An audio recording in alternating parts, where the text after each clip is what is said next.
Daniel Jones has a new home. The hustle continues for Daniel Jones, proving that you can be bad at your job and still find employment. Daniel Jones and the Indianapolis Colts have agreed to terms, a one-year deal for $14 million. Dead presidents. Now, what does that mean? What does that mean? So it sets up, this is going to blow you away. I hope you're not doing anything that could get you in trouble, because what I'm about to tell you, if you didn't hear about this, this is nuts. This is next level. The Indianapolis Colts have set up a training camp quarterback battle between Danny Dimes and Anthony Richardson for the starting job of the Colts. Hand to God, no lies. Hand to God, no lies. So let us discuss. The question for the esteemed panel, how would you describe the Colts quarterback room with Daniel Jones and Anthony Richardson? So I've got spirit animal, Twilight Zone, and star treatment. And we will combine all of these things together, and we are going to make some cheesies. I haven't had them yet. They look good, though, the cheesies. Canadian treat, cheesy. They're crunchy. They're very. Have you had some yet? You have not had? Lorena's not had them yet either, but we'll have them. All right. So again, the question: what do you, or how would you describe the quarterback room in Indianapolis with Daniel Jones on one side and Anthony Richardson on the other? So my first thought was satire. Now, I had heard rumors that Daniel Jones was conceivably going to go to the Colts, but when it actually happened, and I was a little groggy, I was a little hazy, do the overnight show here, so I sleep during the day, and I wake up, and I'm like, what did I miss? What happened in the world when I was checked out, when I practiced death for the day, and I was gone for the day? What happened? So I wake up, and I look, and I saw, Daniel Jones agreed to a deal with the Colts, and then I saw the comments that he's going to be in a positional battle for the starting job. And I thought, well, it's got to be satire, and it wasn't Butt Crack Sports or any of the other satire sites, Sports Talk Barry. No, it wasn't Centel, which is an NBA thing. So, it's almost like the GM there, Chris Ballard, was attempting here to sign a guy that will get him fired. Although Jim Irsay is the one who's running the show as the owner, right? But Chris Ballard, the GM, this is an act of sabotage. Is what it is. Like, is he trying to get himself fired? Like, if you were to put together on a diagram the worst possible quarterback depth chart you could put in the year circa 2025, they've just done it. Ballard has built, the GM of the Colts has built a bridge. It is a bridge to nowhere. It's literally nowhere. It's got to be, in modern football, the worst quarterback room in NFL history. Has there ever been, going into an offseason and the following year, these are the people you want? Anthony Richardson and Daniel Jones. You got to be joking. Right? Holy cannoli. What are we doing? You have further contaminated your roster. It's like giving the entire team the neurovirus, right? I mean, what are you doing? Highly contagious.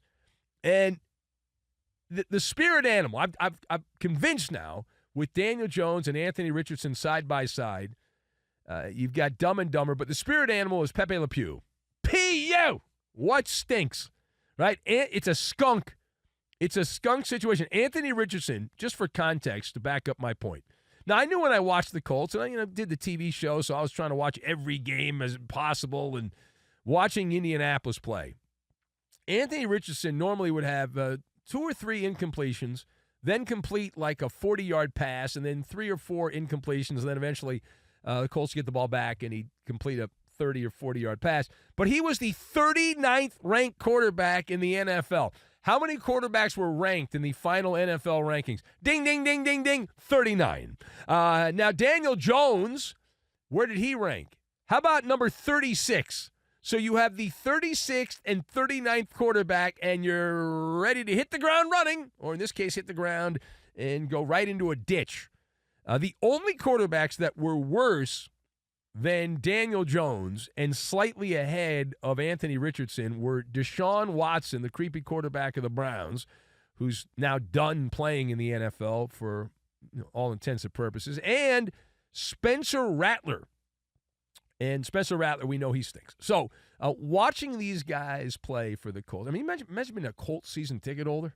Holy man. So watching them will cause dizziness, lightheadedness, and nausea.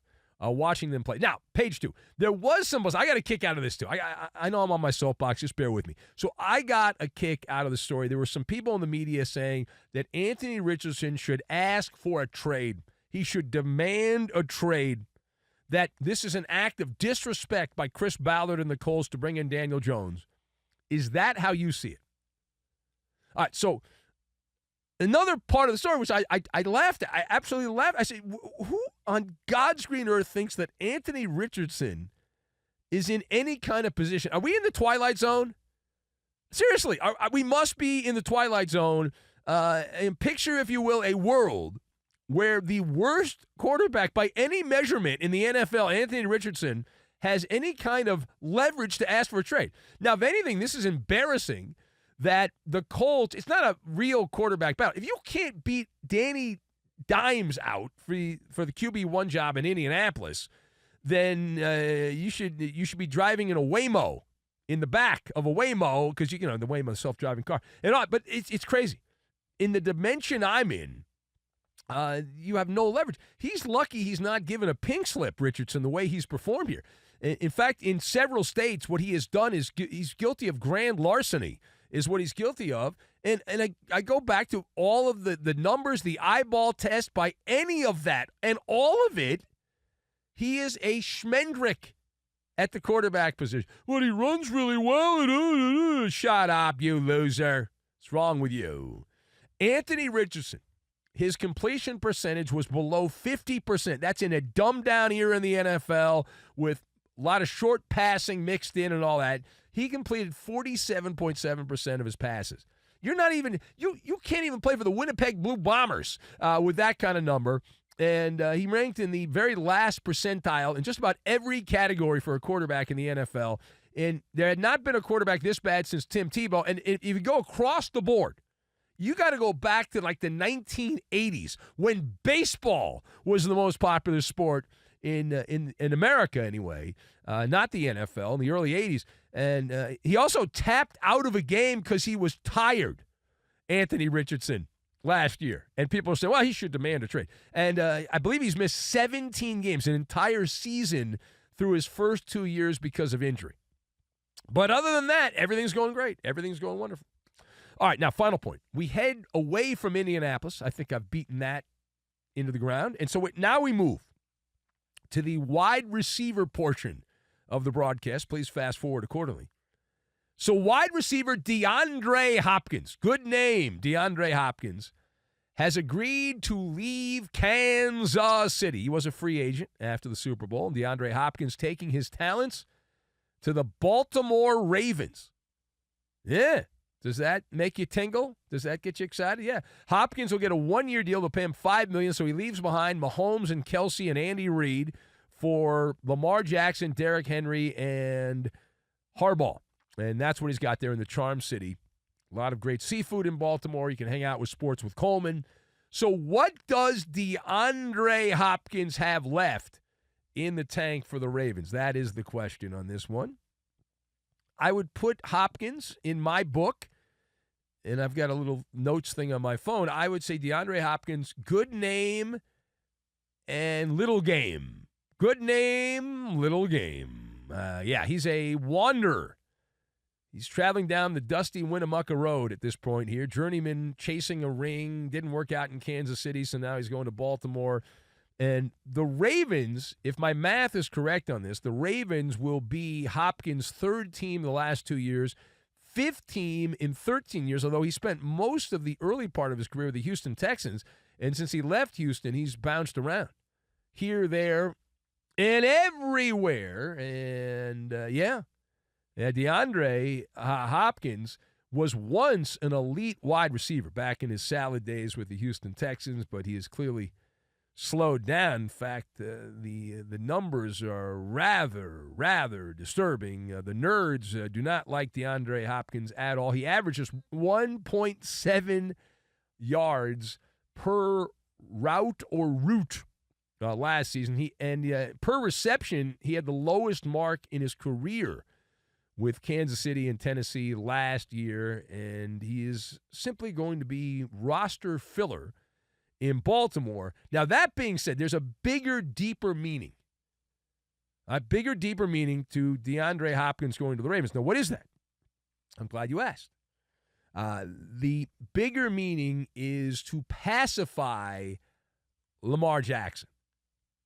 What? Why would Lamar Jackson want a washed-up wide receiver?